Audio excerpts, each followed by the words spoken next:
It's time to talk about an uncomfortable subject. The minimum wage and the fact that the appropriate minimum wage is zero.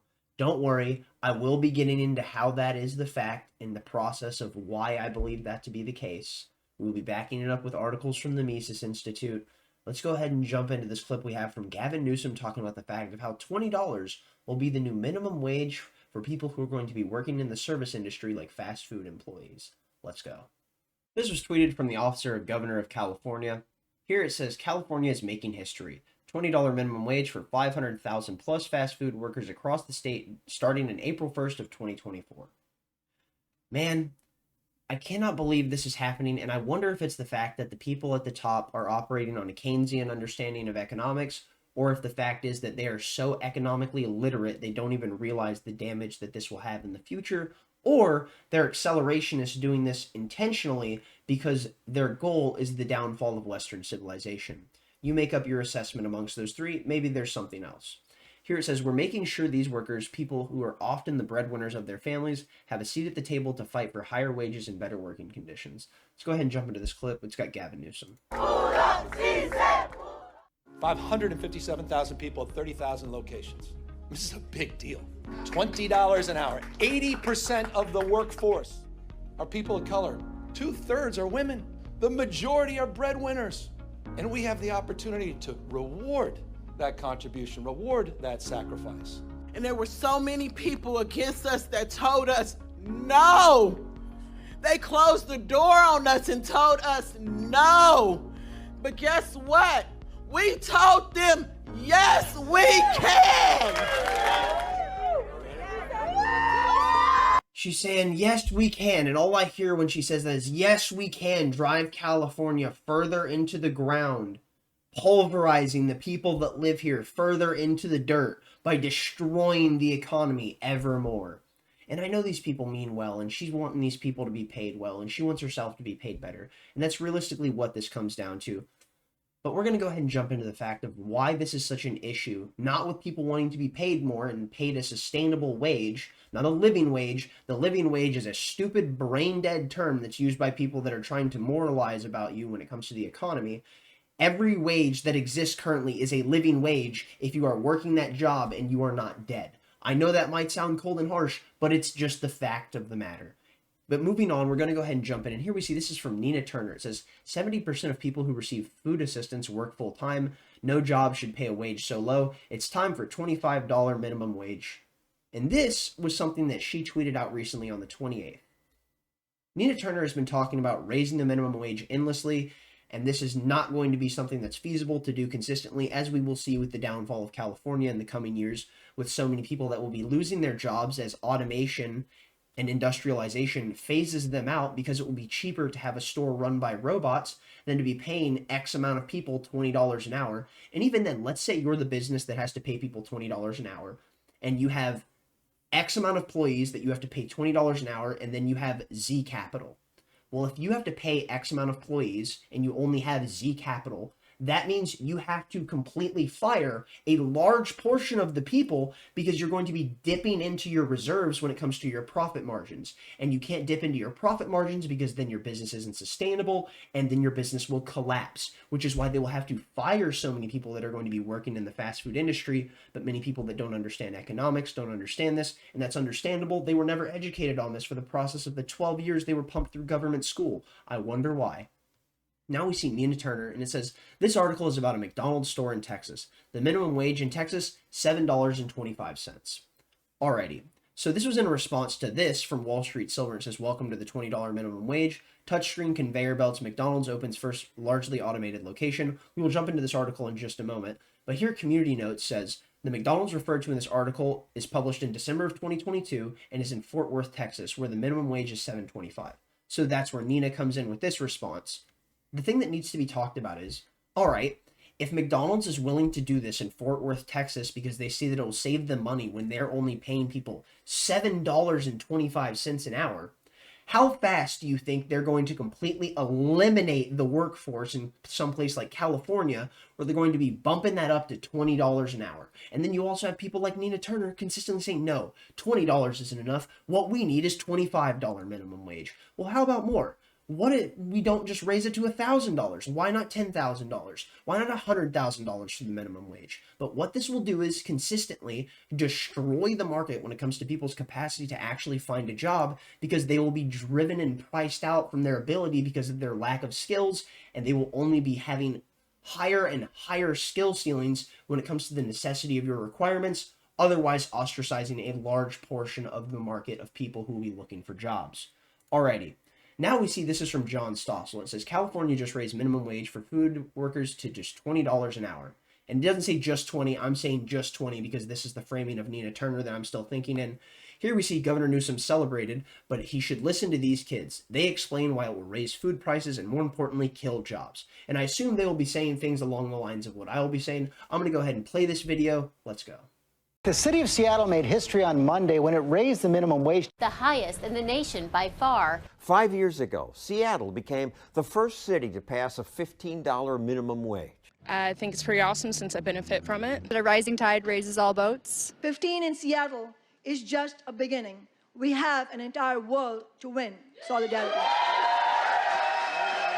When the law passed, we went to Seattle to interview people about it. It's a good thing that we're leading the way for the rest of the country. I wish that it was all over the place, not just Seattle. Increasingly, it is. New York State taking steps towards a $15 an hour minimum wage. Other states and lots of cities have copied Seattle. California Governor Jerry Brown signed a $15 minimum wage bill. But now the results from Seattle are in. Some people are being paid more. They're the winners. But for many people who wanted jobs, the increased minimum wage is having an opposite effect. Costing thousands of jobs and actually hurting low-income workers. You see it on this graph. The green line tracks the number of new jobs created in Washington state. The red line is new jobs in Seattle. Once Seattle raised its minimum to $15, entry-level job growth stalled. It's really presented by minimum wage advocates as a win-win. It's a win-win for employers. It's a win-win for workers. And, you know, there are no negatives. But there are negatives, says Erin Shannon of the Washington Policy Center. She points to stories like this one, where the owner used to hire kids and train them. But once Seattle raised the minimum, she stopped hiring beginners. The politicians in Seattle especially have no sense whatsoever about what it means to small businesses like us. Most people we interviewed said the politicians are right. Yes, some people will go out of business, others will take their place. It's something we need to do. It's as if they've never learned about supply and demand. Minimum wage actually hurts my chances of getting employed. This 20-year-old understands the effect better than Seattle's politicians did. Raising the minimum wage causes increased unemployment. Rigel Novakoza is one of the $1,500 winners of a video contest done by my classroom charity. My name is Dylan Hodes, and this is my Wage Rage. Dylan Hodes won the high school video contest. He mentioned a friend who worked at Kroger until her store raised its minimum to $12. She was getting paid $12 an hour, but slowly but surely they started cutting her days, her hours. She was regulated to only working on Sundays. And that's because she was young and inexperienced. I feel the big thing... She wasn't worth $12. She wasn't worth $12 to Kroger. She's worth the world to me, but she wasn't worth $12 to Kroger. I learned things from their videos, like how many wealthy countries have no minimum wage. Countries such as Iceland, Norway, Sweden, and Switzerland. Nobody knows that. No, and especially with Switzerland. Which has much lower unemployment than America, partly because Switzerland has no minimum. It stops us from actually getting a job. Esther Rhodes won the high school essay contest. Her essay pointed out that America's first minimum wage laws were racist. At the time, blacks were often paid less, but they were more likely to be employed than whites. The whites were like, hey, they're getting all the jobs. This isn't fair. Congressman Allgood said he hoped the minimum wage would stop cheap colored labor in competition with white labor. So although Americans think the minimum was invented to help needy people, it was meant for the opposite, to keep the poor and the minorities from getting jobs. And today it still keeps entry-level workers from finding work. But the politicians don't understand the downside. Lift up the minimum wage to at least $15 an hour. Raising the minimum wage to $15 an hour? It's easy to see why a higher minimum wage is so popular. On the surface, you think, oh, this is a great idea. Because it raises some people's wages. Everybody deserves a living wage. But while it helps some, it harms many others, especially young people who may now not be offered their first job. I'm 14, it'd be very difficult for me to find a job. My labor wouldn't be worth $15 an hour. If only politicians were as smart as those kids.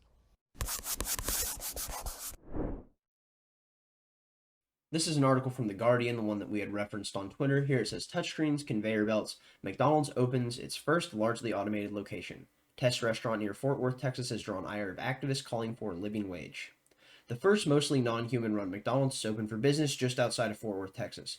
At just one location so far, customers can drive by the Golden Arches and expect to be served a Big Mac or Happy Meal by a food and beverage conveyor instead of an actual real-life human being. A spokesperson for McDonald's told The Guardian that the test concept is not fully automated, emphasizing that the restaurant does need to employ a team comparable to that of a traditional sized store.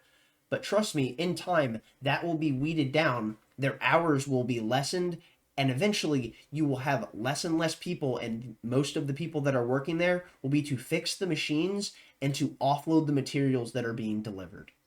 Here we see that it's smaller than a typical McDonald's. The location is geared towards customers on the go rather than those who plan to dine inside. It limits interactions between team members and customers and uses enhanced technology that allows the restaurant team to begin preparing customers' orders when they're near the restaurant. Okay. The goal of the test is to improve order speed and accuracy. Customers can pick up their meals in a drive-thru, order ahead lane, or order at the touchscreen kiosk.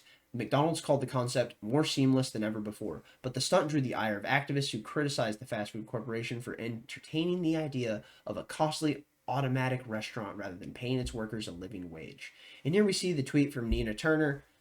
And again, Nina Turner using the stupid term of a living wage. We're going to go ahead and jump into this from the Mises Institute. And if you do not follow the Mises Institute, if you want to understand anything when it comes to economics, world politics, the history of war, just any sound analysis when it comes to historical context, the economy, so many different things, I cannot recommend the Mises Institute enough. Please go check them out. Let's go ahead and jump in. Alrighty. Here we see the free market, minimum wage, minimum tax. Republicans seemed sincere when they argued against a minimum wage increase. In their rhetoric, they were right. It increases unemployment, especially among the poor, by making work illegal. Even the head of the Clintons' Council of Economic Advisors denounced the minimum wage when he was a private economist. So here's the deal. This was written in 1996, November 1st of 1996. And I wanted to go back and pull an article that had more context to it when it comes to time, based on the correlation of how these arguments are exactly the same now as they were then. And you can see the process of how they're talking about how we have to raise the minimum wage from around $4 to $6. And you can see that this is a never-ending spree that will consistently happen when government is printing money endlessly, driving down the value of the dollar through inflation, which will only need people to make more money because the money that they have is worth less. Alrighty, moving on. When it came down to the wire, both parties backed the increase. The labor unions and the partisans over the controlled economy won a huge one. Austrian economists could only marvel at the triumph of politics over reason. Why did this happen? It wasn't intellectual confusion. No government intervention has been so widely debunked as the minimum wage. It wasn't public pressure. Opinion polls showed support for the increase, but it was far from intense. Where the political contributions of labor unions had helped the Democrats' behavior, it doesn't explain why the Republicans went along with it. The real reason has to do with the least discussed effect. Call it the dirty secret of the minimum wage. To be sure, raising it hurts many workers who are thereby priced out of the market, but among those who keep their jobs, their wages increase, they pay more in taxes to government at all levels. And this is exactly why government is in favor of it, because you pay more taxes. Like inflation, an increase in the minimum wage is a stealthy tax increase as well. It provides billions in new revenue for the president and Congress to play with while allowing them to forecast smaller deficits. Let's see how this works. Congress increased the minimum wage from $4.25 to $4.75 and then $5.15. If workers keep their jobs, and most will, millions of people will get a pay raise. It amounts to an additional $20 per week before taxes, but they also pay more in taxes of all kinds. Government at all levels takes between 25% to 35% of this wage increase in taxes. The feds devour more than 80% of that. In the end, workers who have had their wages increased by law may take home as little as $2 more per day after the taxes, but that's just the first round. If workers spend the money, they pay sales and excise taxes. If they save and earn interest, they pay more in income taxes. If they pay property and capital gains taxes, then they pay even more taxes. Considering just these effects, an increase in the minimum wage allows the federal government to rake in as much as $6 billion more per year from workers who keep their jobs. In addition, these workers have to pay Social Security and Medicare taxes on top of that. Employees have to match that amount so that the federal taxes take the equivalent of 30% to the increase. Much of this money is spent on programs like Social Security, which won't even be around for most minimum wage workers to benefit from. Higher wages also mean that workers will be required to be more productive, further increasing revenue.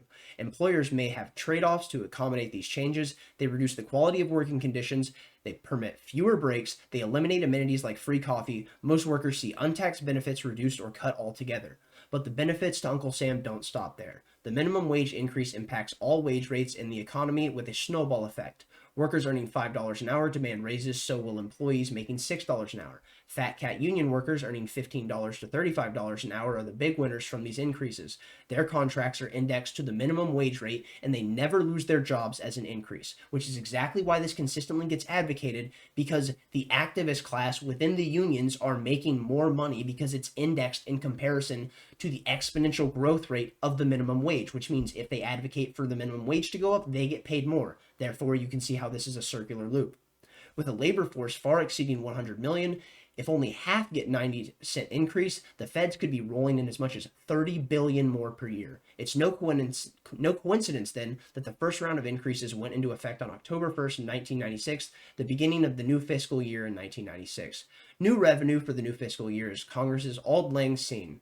Elites both parties have loved government revenue, but they prefer to get it inconspicuously. If a tax increase can be passed off as a wage increase, they will create the impression that government has done workers a favor. It's winners all around. Call it a revenue raiser, call it a sop at unions, call it an election year tactic to get votes, but don't call it something to help the poor who are fired or never hired, or those whose higher earnings are taxed away never to be seen again.